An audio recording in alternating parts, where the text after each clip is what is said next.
Good morning बच्चों। तो आज हम एक और जानदार और एक अच्छे महत्वपूर्ण सबसे महत्वपूर्ण टॉपिक विद्युत धारा, जो कि 10th क्लास और 12वीं क्लास दोनों में आता है, उस विद्युत धारा चैप्टर से हम बहुत इंपॉर्टेंट यानी प्रतिरोध के विषय में बताने जा रहे हैं। रेजिस्टेंस और सौर ऊर्जा, जैसा कि आपने थंबनेल देखा उसी प्रकार का बहुत ही भयानक इंटरेस्टिंग क्लास होने वाला आज है। जैसे सौर ऊर्जा में जब ज्यादा धूप होता है तो पावर बढ़ जाता है और बिजली में पावर घट जाता है, ऐसा क्यों होता है वो आज हम लोग समझेंगे। ठीक है, तो हम अब टॉपिक स्टार्ट कर रहे हैं। सबसे पहले आज का टॉपिक है कि प्रतिरोध क्या होता है। रेजिस्टेंस, प्रतिरोध, रेजिस्टेंस, राइट। प्रतिरोध को इंग्लिश में बोलते हैं रेजिस्टेंस, प्रतिरोध को इंग्लिश में बोला जाता है रेजिस्टेंस। ठीक है, तो सबसे पहले ये समझ लीजिए कि कोई भी चालक तार है, तार मतलब समझ रहे हैं ना, तार का मतलब क्या, तार अर्थात जिससे बिजली प्रवाहित होता है उसको हम क्या बोलते हैं, तार। तो किसी भी चालक तार से विद्युत धारा तो प्रवाहित होती है, यानी एक सिरा से तार के दूसरे सिरा पर जाते हैं, लेकिन तार में कुछ कण, कुछ कंपोनेंट जैसे प्रोटॉन, इलेक्ट्रॉन, ये सब जो पाए जाते हैं वो सब बिजली के विद्युत धारा के प्रवाह को रोकता भी है। तो उसके अंदर पाए जाने वाले कणों के कारण और धारा के प्रवाह में जो रुकावट उत्पन्न होता है, रुकावट मतलब ठेस लगता है। जैसे क्या होता है कि एक कोई बच्चा दौड़ रहा है इधर से और दौड़ता है तो आगे से कोई आके हाय रुको रुको रुको कैसे बोलता है, ऐसे ही क्या करता है कि तार के अंदर जो इलेक्ट्रॉन प्रोटॉन पाए जाते हैं वो उधर से आ रही धारा को आगे से रोकने का काम करता है। तो जिस यानी वो रोकने का कुछ जो काम करता है, इसी घटना को कहते हैं प्रतिरोध। समझ गए ना। तो इसका सबसे बेहतर परिभाषा क्या बन जाता है कि विद्युत धारा के मार्ग में, मार्ग मतलब रास्ता, मतलब तार, तार ही तो उसका रास्ता है, तो विद्युत धारा के मार्ग में उत्पन्न अवरोध को प्रतिरोध कहा जाता है। समझ गए। और प्रतिरोध को अंग्रेजी में क्या बोलते हैं, रेजिस्टेंस। ठीक है, इसलिए प्रतिरोध को सूचित किया जाता है आर से। समझ गए, प्रतिरोध को सूचित किसे करते हैं, आर से। ठीक है, और प्रतिरोध का एसआई मात्रक, प्रतिरोध का एसआई मात्रक जो होता है वो प्रतिरोध का एसआई मात्रक होता है ओम। क्या होता है, ओम होता है। ठीक है, और ओम को लिखते कैसे है, तो ओम को लिखा जाता है ओम। समझ गए, इसलिए प्रतिरोध का एसआई मात्रक क्या होगा, ओम होगा। समझ में आ गया ना। ठीक है, फिर इसके बाद हमें एक इंपॉर्टेंट प्रतिरोध से रिलेटेड चीज है कि प्रतिरोध को कौन ऐसे कारक है, कौन ऐसे घटना है, कौन ऐसे प्राकृतिक अवयव है, कंपोनेंट्स है जो इसको प्रभावित करता है। समझ गया ना। तो प्रतिरोध को प्रभावित करने वाला कारक, इसलिए टॉपिक मेरा बन जाता है कि प्रतिरोध को प्रभावित करने वाला कारक कौन कौन से है। ठीक है, अभी हम लेके चल रहे हैं प्रतिरोध को प्रभावित करने वाला कारक, प्रतिरोध को प्रभावित करने वाला कारक। ठीक है, प्रतिरोध को प्रभावित करने वाला कारक, प्रतिरोध को प्रभावित करने वाला कारक। चले देखिए, सबसे पहले अगर बात करें तो प्रतिरोध को प्रभावित बहुत कुछ करते हैं। सबसे पहला नंबर जो चालक तार है ना वो भी प्रभावित करते हैं, पता है ना, चालक तार भी प्रभावित करते हैं। जैसे क्या होता है, कोई भी घर में कोई नया काम शुरू होता है ना तो देखते होंगे कि घर के अंदर के जो कुछ मेंबर होते हैं ना वही काम को रुकावट डालता है। वैसे ही एक चालक तार जो होता है ना बिजली का, उसके अंदर के जो कंपोनेंट है ना वो भी धारा के मार्ग में रुकावट उत्पन्न कर देता है, मतलब रुकावट, नो एंट्री लगा देता है। समझ गया ना, नो एंट्री मतलब आगे बढ़ने नहीं देगा, पार्किंग करने नहीं देगा, तो फिर आगे बिजली जाएगा कैसे, इसलिए पावर क्या होता है, डाउन हो जाता है। तो समझिए, सबसे पहली बात, जैसे मेरे सामने ये एक प्रतिरोध है, रेजिस्टेंस आ गया, मेरे सामने एक प्रतिरोध है, तो प्रतिरोध, ठीक है, इसको प्रभावित कौन कौन से कारक करता है। पहला नंबर ध्यान दीजिए, जनरली कोई भी प्रतिरोध जो होता है ना वो एक बेलन के आकार का होता है। ठीक है, और बेलन के आकार का तो मालूम होगा कि बेलन जो होता है ना वो बेलन का एक सिरा, ठीक है, दोनों सिरा जो होता है इसको कहते हैं अनुप्रस्थ काट का क्षेत्रफल।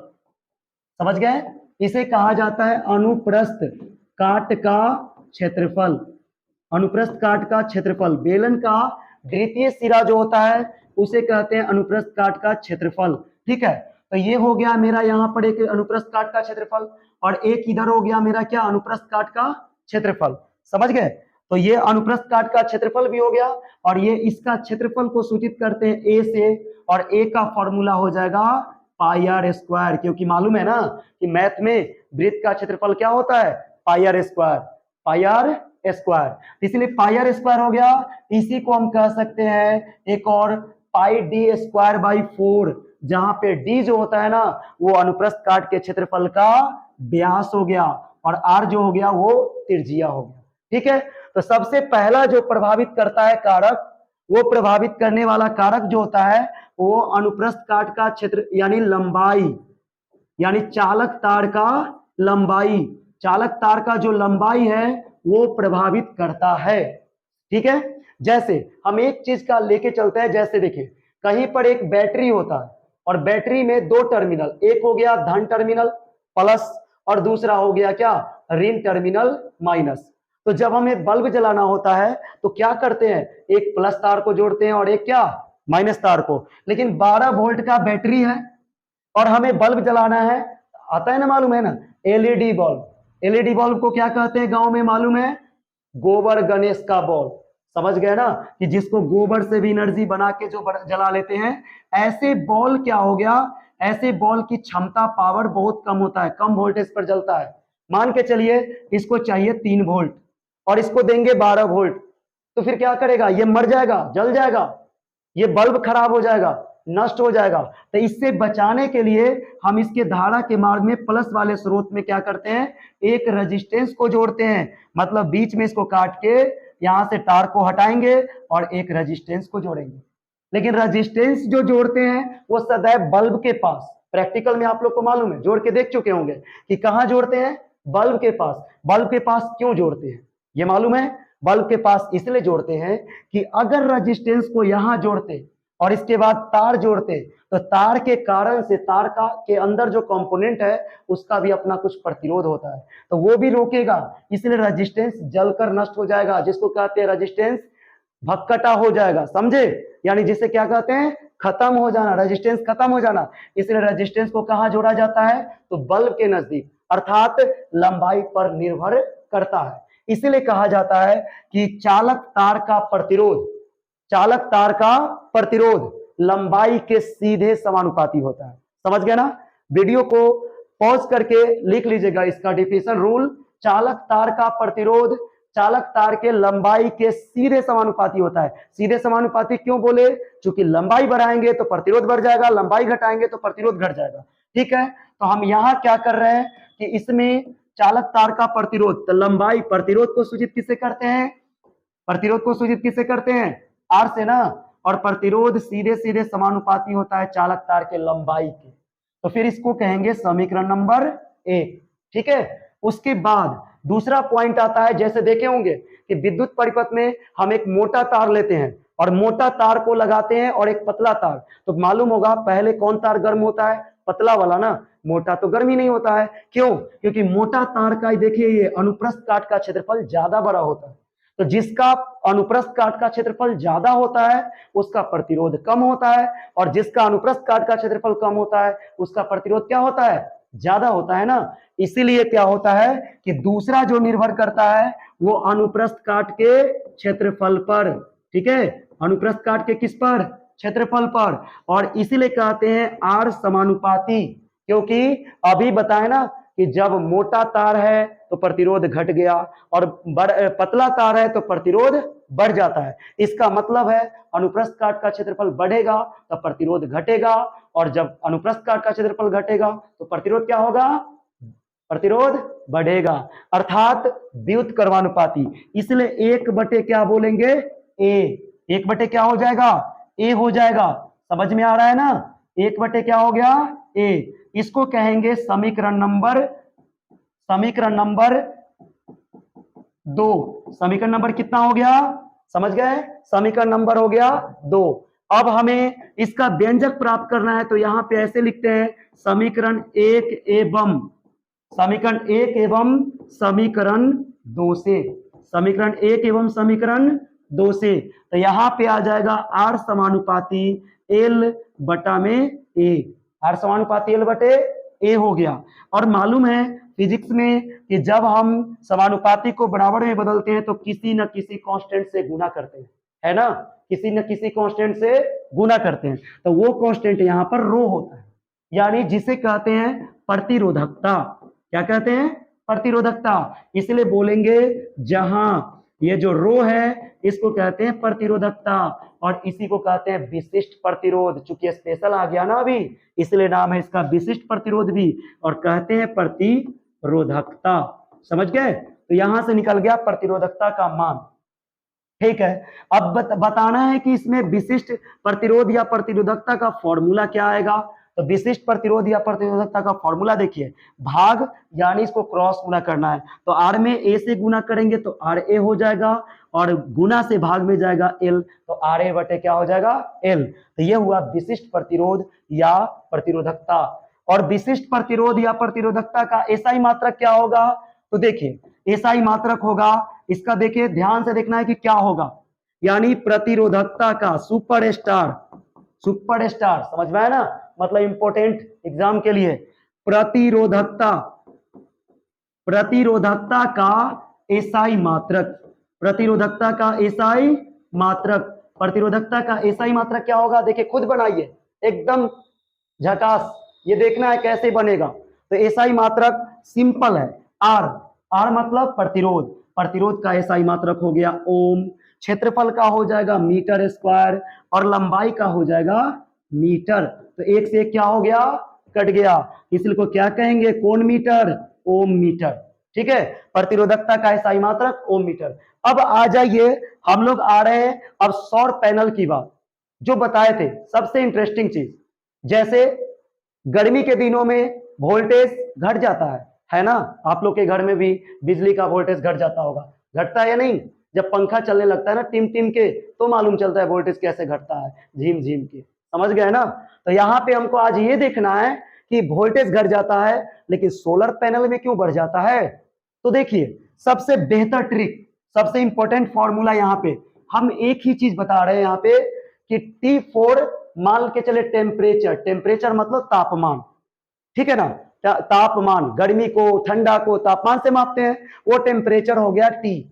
तो कहते हैं ये एरो लगा दिए ऊपर की ओर, ऊपर की ओर का मतलब बढ़ेगा, तो जब तापमान बढ़ेगा, तापमान क्या होगा? बढ़ेगा। तो जब तापमान बढ़ता है तो एरो देने का मतलब रिजल्ट होता क्या? जब तापमान बढ़ता है तो रेजिस्टेंस का मान चालक तार का क्या हो जाता है? बढ़ जाता है। बोले थे ना कि प्रतिरोध निर्भर करता है प्राकृतिक कारकों पर भी, भगवानों पर करता है, भगवान बहुत गर्मी कर देंगे तो प्रतिरोध क्या होगा? प्रतिरोध भी बढ़ेगा ना। जब प्रतिरोध बढ़ जाएगा तो फिर सिंपल बात है, वो ज्यादा बिजली को रोकेगा तो वोल्टेज कम भी ना करेगा, इसलिए गर्मी के दिन में क्या होता है? वोल्टेज कम, और पंखा चलता है टिम टिम के, और हम लोग को गर्मी लगता है झीम झीम के। समझ गए? ठीक है ना? तो यहां से प्रतिरोध का मान बढ़ जाता है, इंक्रीज। एक और चीज होता है एंड और, जो बताए थे अभी, विशिष्ट प्रतिरोध, स्पेसिफिक रेजिस्टेंस या प्रतिरोधकता, उसका मान भी बढ़ जाता है। ठीक है, उसका मान भी क्या होता है? बढ़ जाता है। लेकिन एक चीज ये जो होता है वो इसके विपरीत, तापमान घटेगा तो घटेगा और ये भी घटेगा, ठीक है, लेकिन ये जो होता है ओनली फॉर चालक में, क्या चीज में होता है मालूम है ना? चालक में, चालक तार में ऐसा होता है। लेकिन अर्धचालक की बात करें, अर्धचालक जैसे हो गया जर्मेनियम, सिलिकॉन, ठीक है ना, तो इन सभी की बात करें अर्धचालक का, तो अर्धचालक में इसके नेचर के जस्ट उल्टा होता है। इसके नेचर में जानते हैं मन में पाप है, अर्धचालक के मन में ही पाप है, इसलिए देखिए उल्टा काम कर रहा है, चालक से उल्टा काम कर रहा है। करता क्या है वो देखिए, टेम्परेचर जैसी बढ़ाएंगे ना अर्धचालक का, तो फिर क्या होगा कि रेजिस्टेंस का मान घट जाएगा, यानी रोकने की क्षमता घट जाएगा, धक्का देने की क्षमता घट जाएगा, तो बिजली जाएगा बहुत तेजी से, इधर से चलेगा सोए तो उधर से जाएगा साए। समझ गए ना? बिजली एकदम एक्यूरेट, पूरे फास्ट मोटिव हो जाएगा। तो टेम्परेचर कब बढ़ता है? गर्मी बढ़ता है तब ना, सूर्य के तापमान बढ़ता है तब ना, तो टेम्परेचर बढ़ेगा, प्रतिरोध का मान घटेगा। और एक और चीज बता रहे हैं, रेजिस्टेंस यानी रो, प्रतिरोधकता का मान भी घट जाता है, जिसके परिणाम स्वरूप बिजली बहुत तेजी से प्रवाहित होने लगता है, दौड़ने लगता है, लगता है कि ये पागल हो गया है। ऐसी बिजली होता है किसमें? सोलर पैनल में। देखिए सोलर पैनल के ऊपर में काला काला मटेरियल सबस्टेंस बना हुआ है, जानते हैं ये काले काले कौन है? काले काले कौआ है। काले काले कौआ मतलब समझे? वही कौआ अर्धचालक कौआ। अर्धचालक मतलब सिलिकॉन का लेप।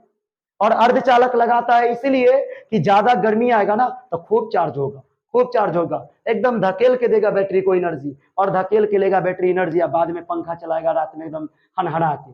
समझ गए? इसीलिए सोलर पैनल में अर्धचालक लगाए जाते हैं। तापमान बढ़ने से उसका प्रतिरोध घटता है, प्रतिरोधकता भी घट जाता है।